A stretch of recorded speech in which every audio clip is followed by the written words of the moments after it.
Bonjour, dans la vidéo précédente, nous avons vu l'un des types de données en Python, c'est le type numérique. Tout simplement, ce sont les nombres.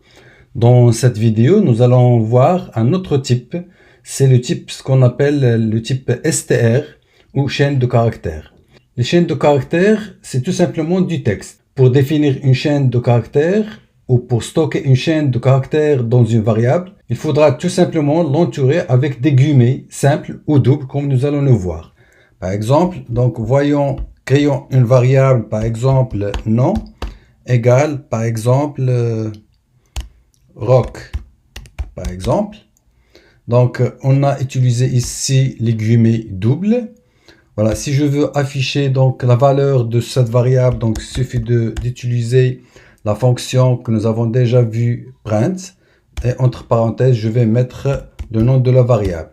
Voilà, et vous voyez bien qu'on a bien affiché la valeur de la variable nom. Si j'utilise une autre écriture, donc maintenant en utilisant les apostrophes au lieu des guillemets doubles, donc prenons par exemple égal donc clair. Et si je veux afficher donc la valeur de cette variable, tout simplement c'est la même chose. Donc il suffit de mettre le nom de la variable entre parenthèses de la fonction print et je valide. Voilà, donc c'est simple, il n'y a pas de complication jusqu'à maintenant. Maintenant, voyons cette variable. Je vais mettre tout simplement expression. Et je vais écrire par exemple entre guillemets le langage et je veux mettre le langage Python et je veux mettre Python entre guillemets. Voilà, donc je vais mettre comme ça Python. Voilà, donc déjà vous voyez qu'il y a quelque chose qui ne va pas, c'est-à-dire ici, donc il apparaît bien que Python il n'est pas content. Voilà les couleurs rouges qui sont affichées. Donc, parce que en fait, Python pour le moment donc se demande quels sont les délimiteurs de cette chaîne de caractères. Si je valide, donc on va obtenir un message d'erreur, donc un syntaxe invalide, tout simplement, parce que l'interpréteur Python n'a pas pu donc identifier de manière exacte les guillemets qui indiquent les limites de cette chaîne de caractères. Et voilà, et il confond les guillemets qui sont à l'intérieur de la chaîne de caractères avec les guillemets qui sont à l'extérieur. Donc pour échapper à cette erreur, donc tout simplement on utilise ce qu'on appelle un caractère d'échappement. Voyons comment va-t-on utiliser ce caractère d'échappement. Donc je vais mettre la même variable expression égale le langage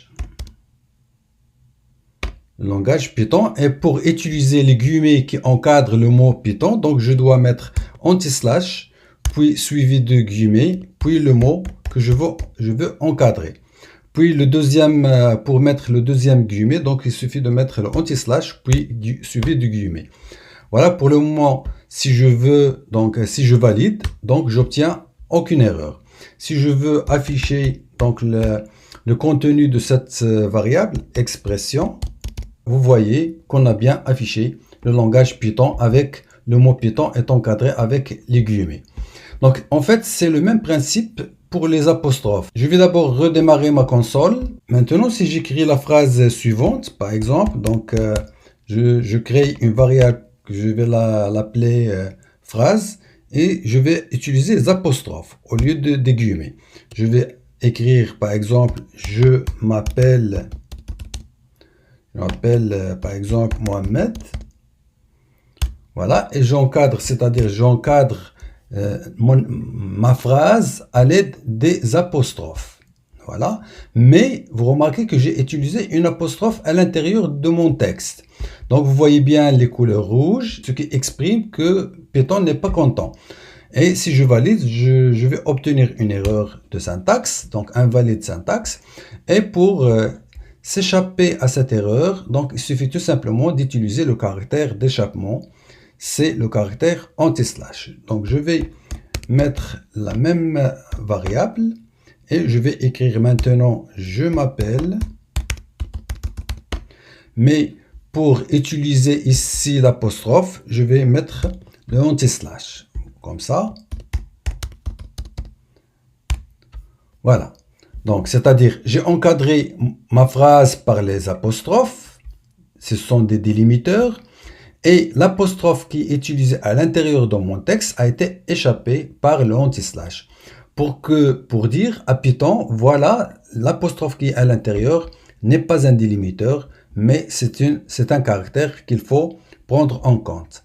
Donc, si je valide, il n'y a aucune erreur. Et si je veux afficher le contenu de cette phrase, tout simplement, donc, vous voyez, je m'appelle Mohamed et bien, l'apostrophe qui était à l'intérieur du texte a été bien affichée. Donc, qu'est-ce qu'on peut dire? Eh bien, tout simplement, les chaînes de caractères doivent être mises entre des guillemets simples ou doubles. Donc, toute chaîne, c'est-à-dire toute chaîne de caractères en Python doit être mise entre guillemets doubles ou entre des apostrophes, tout simplement. L'inverse est aussi vrai. Si on a une donnée de manière générale qui est entre des guillemets simples ou doubles, il sera considéré comme chaîne de caractères. On a deux sens en fait. Toute chaîne de caractères doit être mise entre des guillemets simples ou doubles. Et toute donnée qui est entre des guillemets simples ou doubles sera considérée comme chaîne de caractères. Par exemple, je vous donne un exemple. Voyons maintenant la variable suivante. Je vais mettre x égale, entre guillemets, je vais mettre 12. Voilà. Normalement, 12, c'est un nombre, mais on a mis le 12 entre les guillemets. Si je cherche le type de cette variable x, donc vous voyez que c'est str, c'est-à-dire c'est une chaîne de caractères. Et non pas, normalement 12, c'est un entier, mais une fois qu'il est mis entre les guillemets, donc il devient une chaîne de caractères et non pas un nombre. Si je vous donne un autre exemple, y égale entre des apostrophes 1, 2, 3, 4, 5, voilà. Donc ici, c'est une chaîne de caractères, certainement. Donc je vais mettre le type de y et vous voyez que c'est un str. Et par conséquent, on ne peut pas effectuer les opérations mathématiques sur les variables comme x et y qui sont des chaînes de caractères. Si je veux, par exemple, écrire x plus y, vous allez voir qu'est-ce que ça va nous donner. Donc, tout simplement, qu'est-ce qu'elle a donné? Elle a écrit la donnée 12 à côté de la donnée 1, 2, 3, 4, 5. C'est ce qu'on appelle la concaténation. C'est-à-dire elle a concaténé les valeurs des deux variables x et y bout à bout.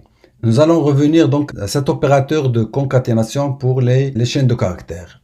Tout simplement, ce que je veux dire, c'est que si on a une donnée entre guillemets ou entre des apostrophes, donc elle sera considérée comme chaîne de caractères.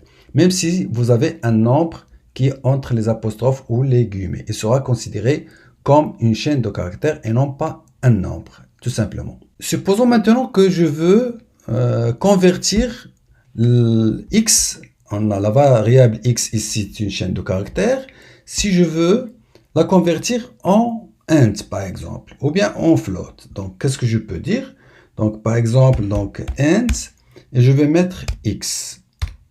Vous voyez que nous a affiché 12. Donc, on a pu convertir la chaîne de caractères 12, qui est la donnée 12 entre guillemets. Lorsqu'on a fait la fonction int, il nous a retourné 12, c'est-à-dire elle a converti la chaîne de caractères x en un entier. C'est pareil aussi si je mets float, par exemple, de x, il va me donner 12.0, c'est-à-dire 12,0. Donc, c'est-à-dire, on peut, dans ce cas-là, on peut convertir une chaîne de caractères de ce genre en un nombre, soit entier, soit décimal. L'inverse est aussi vrai dans le sens suivant. Par exemple, si on a le nombre z égale à 13, et si je fais par exemple str de z, c'est-à-dire pour z, le type de z c'est 13, c'est-à-dire c'est un entier, et si je mets str de z, tout simplement, il va convertir ce nombre z, ce nombre 13, en une chaîne de caractères. Si je cherche le type de Z, voilà, c'est un entier. Donc Z, c'est un entier tout simplement parce que Z égale à 13. Mais si j'écris maintenant, je vais écrire K égale str de Z, par exemple, comme ça, et je vais chercher le type de K. Donc vous voyez que c'est un str. C'est-à-dire, on a converti Z en une chaîne de caractères et le résultat a été stocké dans la variable K. Si on cherche le type de la variable K, ça donne un str. Mais si j'ai une variable comme celle-là, par exemple, phrase égale Python est un langage de programmation. Donc, logiquement, on ne va pas chercher à convertir cette phrase en un entier. Si je mets, par exemple, int de phrase,